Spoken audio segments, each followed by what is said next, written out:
আপনার শত্রুকে আপনি অসুস্থ করে রোগাক্রান্ত করে বিছানায় ফেলে রাখতে পারবেন মাত্র 1 ঘন্টার মধ্যেই।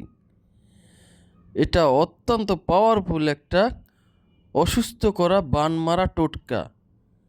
তবে আমি আপনাদেরকে অনুরোধ করব, আপনারা কারো ক্ষতি করার জন্য অন্যায়ভাবে কারো উপর এটি প্রয়োগ করবেন না। কারণ এই টোটকাটি অত্যন্ত পাওয়ারফুল একটা টোটকা। এটা প্রয়োগ করলে 100% ফলাফল আসে। আপনারা পরীক্ষা করার জন্য কারো ওপর প্রয়োগ করবেন না। এটা আপনার নির্দিষ্ট শত্রুর ওপর প্রয়োগ করবেন যদি আপনি তার অত্যাচারে অতিষ্ঠ হয়ে যান। এজন্য প্রথমেই আপনাকে এরকম একটা শামুকের খোসা লাগবে। এটা হচ্ছে একটা টাইগার শামুকের খোসা। এই শামুকগুলো গ্রামে যে বড় বড় গাছগুলো আছে কিংবা বাগান আছে, ঝোপঝাড় আছে, ওইখানে পাওয়া যায়। এই শামুকগুলো মূলত গাছের যে পাতা আছে, এরা এই পাতা খেয়ে বেঁচে থাকে। আপনি ওই গাছের নিচে গেলে এরকম শামুকের খোসা পেয়ে যাবেন, অথবা একটা শামুক এনে তারপরে কিছুদিন রেখে দিবেন। এরপরে শামুকের ভিতরের অংশটা যখন নষ্ট হয়ে যাবে, তখন আপনি এই শামুকের খোসাটা সংগ্রহ করবেন।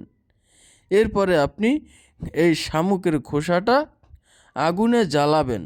জ্বালানোর পরে দেখা যায় সাদা আকৃতির কিছু পাউডার হবে, অর্থাৎ যে শুকনো চুন হয় সেরকম কিছু শুকনো চুন হবে। আপনি সেটা দিয়ে পানির সাথে মিলিয়ে কিছু চুনের মতো পেস্ট তৈরি করবেন, যেটা মানুষে পান দিয়ে চুন খায় ওরকম কিছু চুন তৈরি করবেন পেস্ট আকারে।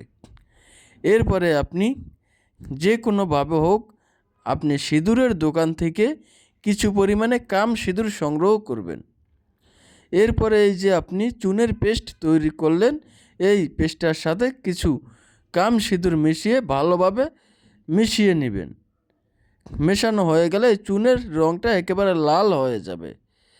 আপনি এই পেস্টটা দিয়ে যে কোনো অমাবস্যার রাতে একটা জীবিত কলা গাছের কাছে গিয়ে ওই কলা গাছের গায়ে আপনার শত্রুর একটা প্রতিচ্ছবি আঁকবেন। অর্থাৎ আপনার শত্রু যদি একটা ছেলে হয় তাহলে একটা ছেলের ছবি আঁকবেন, আপনার শত্রু যদি একটা মেয়ে হয় তাহলে একটা মেয়ের ছবি আঁকবেন। ছবিটা যে হুবহু তার মতো হতে হবে এমন না, আপনি একটা ছেলে অথবা মেয়ে আকৃতির ছবি আঁকলেই হবে। এরপর ওই ছবিটার পেটের অংশে আপনি আপনার শত্রুর নামটা লিখে দিবেন। নামটা লেখার পরে আপনি ওই নামের ওপরে 3টা সুই গেঁথে দিয়ে আসবেন। দেখবেন আপনার শত্রু অসুস্থ হয়ে যাবে, তার পেটের ব্যথা লেগেই থাকবে, পেটের প্রিয়া হয়ে থাকবে, পেটে সমস্যা হবে, খাওয়া দাওয়া বন্ধ হবে, দিন দিন শুকিয়ে যাবে, সে বিছানায় পড়ে থাকবে, রোগাক্রান্ত হয়ে যাবে। কখনোই এগুলো ভালো হবে না, যত বড় ডাক্তার কিংবা কবিরাজ দেখাক।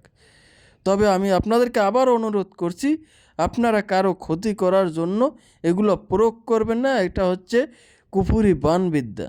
তাই অবশ্যই আপনাদেরকে অনুরোধ করব, আপনারা এগুলো প্রয়োগ করা থেকে বিরত থাকবেন। শুধুমাত্র আপনারা এই ধরনের তদবির চান বিধায় আমি এই তদবিরটা দিতে বাধ্য হয়েছি। ধন্যবাদ সকলকে। ভালো থাকবেন, সুস্থ থাকবেন।